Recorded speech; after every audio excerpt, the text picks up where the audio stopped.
Hey, I heard you just picked up Yorick. Or you're going to very soon because I do have a hypnotic trance playing on a very low frequency throughout this video. Issue is, there's too many mythic options, Maiden moves like she's on 15 Benadryls, there's a crazy guy on the Yorick main subreddit promoting crit Yorick, and Yorick's win rate looks dog shit in every elo Platinum Plus. So you're probably lost and don't know what to do as a new Yorick main. Well, don't worry my compadre, I've got you. Let's say hypothetically, if I was to fall off a mountain and wake up forgetting everything, here's what I would do on my first day as a Yorick main. So before you get in game, you want to sort out the runes that you'd like to try. Well, lucky for you, I made a 7-hour video going through each rune, highlighting the strengths and weaknesses. Link will be in the description, but for this video I'll keep it simple. On your very first day, you don't want to overcomplicate things, so go with the most vanilla setup, which is the Conqueror page and the Grass page. I would spend my first 10 games flipping between these two pages to get an understanding on how Yorick feels, depending on what rune page you're picking. And honestly, you can just run through these two pages straight to Challenger if you want, but I like having variety in my life, so I use other wacky runes that can work and will add more verticality to Yorick. The same concept applies to Mythics. In my first games, I would only stick to the basic Trinity Force and Sundara setup, although there are all these setups that are usable at your disposal. I do have a general spreadsheet that has a universal build path listed along with the starter items to buy in each matchup, which would be a good asset for your first days as a Yorick player. However, use it as a generalized spreadsheet, you can adopt it and adapt it to whatever you need to do, but as your first few days, don't try to innovate, just stick with the canon normal playstyle. So let's talk about understanding Yorick's kit. So the journey would begin with you actually understanding Yorick's kit.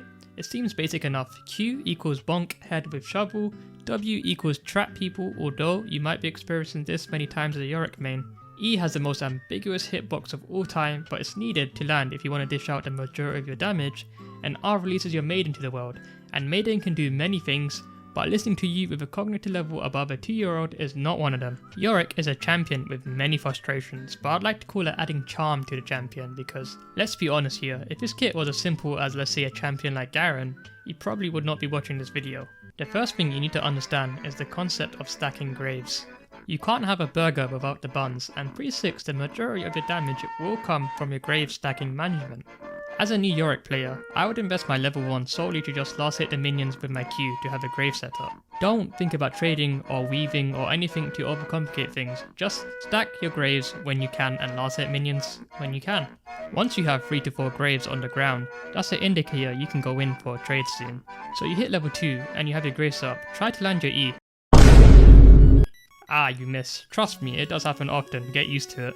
But if you do land E, just witness the damage it does alone. I don't want you to run into them going gun blazing, just witness what the E and ghouls will do in terms of damage. And honestly, the damage it does to the enemy might look mediocre, and that's because it is early game. And get a load of this, in matchups like Jax, all you have to do is press one button and you're doing 0 ghoul damage. In a general sense, you want to be doing pretty much nothing for the first 3 levels apart from farming, and stacking the graves of course. Just focus on CSing, and unless the enemy forces an engage, don't bother. Also, your W drains 70 mana in the early game, which is insane, so I'd really use it pre-level 5. Once you're level 45, you have a grave setup, I would like you to limit test very hard here. Land your E into them and go all out. I say all out as a pretty vague term, but Yorick doesn't really have combos, you just run at them, auto attack Q, W, auto attack, Q, E. It's pretty simple, you just rotate through your cooldowns and auto attack in between. Sometimes this play may backfire, and other times it might work out well. The point is I'm forcing you to limit test hard in order to get a quick understanding of Yorick's limit. Now if you played like a puss boy and sat back and did nothing in laning phase, you'll never learn, but doing this kamikaze playstyle a couple times into different matchups will give you an idea on how much damage and how far you can push around this level. Once you hit level 6, you now have Maiden, which changes the dynamic of the champion. You don't necessarily need a grave setup anymore to pull off kills with Maiden, but you still do need ghouls for maximum damage, which will be easy to maintain since Maiden will summon them by killing minions. The main issue is Maiden has a very long cooldown. At the start, her cooldown is almost 3 minutes, which is insane, so you need to try your best to keep this brain dead creature alive.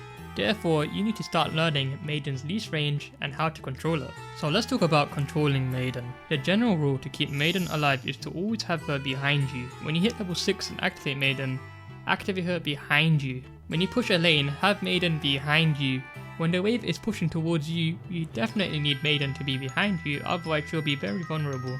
To keep her behind you, you have to walk towards your tower, and then when she starts following you, do a loop-de-loop around her to keep her behind you after that. Keep doing this and keep understanding the concept of behind you. As long as Maiden is behind you and you have a ghoul set up, if they try to attack Maiden, you can punish it. So now you have Maiden, you have to understand the all-in power with Maiden. Once you hit level 6, set up 4 ghouls with Maiden and land your E on the enemy and just all in. Don't forget the all-in parenthesis, no combo needed, just run into them and cycle through your cooldowns. Just like what you did during level 45. Keep forcing all-ins around this level. I'm forcing you to understand limits by continuously exposing you to all these scenarios. A lot of times you will get kills, but some matchups and sometimes you might fail and die. As long as you went through that experience, you will understand and keep a mental note. If you do this for around 20 games or so with all this limit testing, I guarantee you will have a very good understanding, if not some basic understanding with Yorick's all-ins. Now let's talk about the mid game with Yorick. Yorick is a split pusher, but you can teamfight and skirmish with him successfully. However, as a first time Yorick player, I don't want to overcomplicate things. So what I would do in the first 5 to 10 games is just perma-stay in the side lane. Yes, I mean 100% of the time I will be in the top lane or bot lane, and occasionally I might enter the jungle for camps. But I am staying in the side lane and never joining in teamfights. What you also want to do is consciously track objective timings. If Dragon is coming up before Baron, I will stay in the top lane. But if Baron is coming up before Dragon, I will stay in the bot lane. So I'm opposite big teamfight objectives. In these 5 to 10 games, I will develop an understanding on how fast Yorick can push and how much pressure I can apply. You may find situations where you're doing nothing and just clearing waves since the enemy might be sitting under the tower, or you may be destroying their towers with no repercussions. Then after that I would go 5 to 10 games of never actually pushing. But what I would do, which is very important, is to go to a side lane, get 4 graves, activate the graves and let the graves hit the wave so the ghouls will push it, right? While you join in teamfights. In teamfights you want to try pick someone off with your E slow and W. If they have a tank with no mobility for example, you can W them and have your team damage them.